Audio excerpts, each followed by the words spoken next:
Let's dive into the fascinating world of transforming sentences from active voice to passive voice, specifically focusing on the past continuous tense. This transformation is not just about switching words around.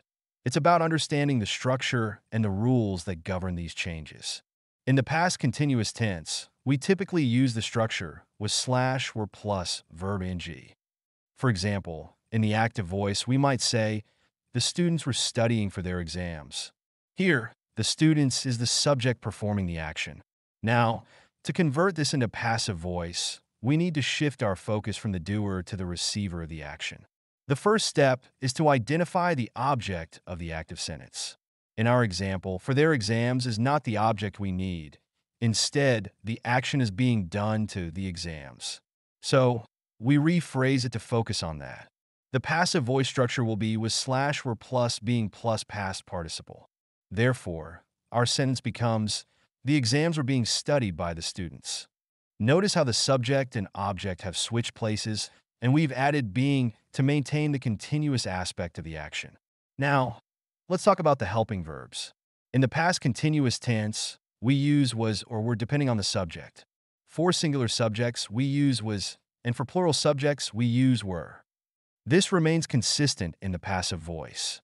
So, if we had a singular subject like the teacher, we would say the teacher was being observed by the students. Next, let's explore the structure of WH questions in this context. When forming questions in the passive voice, we often start with the appropriate form of to be, followed by the past participle.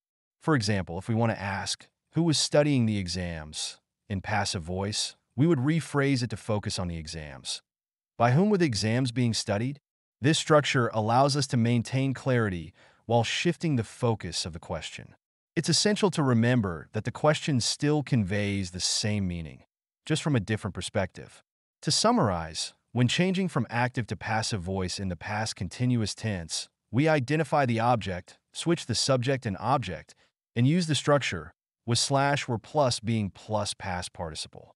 For WH questions, we start with the helping verb and follow with the past participle, ensuring we keep the focus on the action's receiver.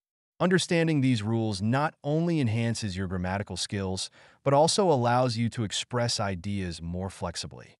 So, whether you're writing an essay or just trying to improve your communication skills, mastering the active and passive voice will undoubtedly elevate your language proficiency.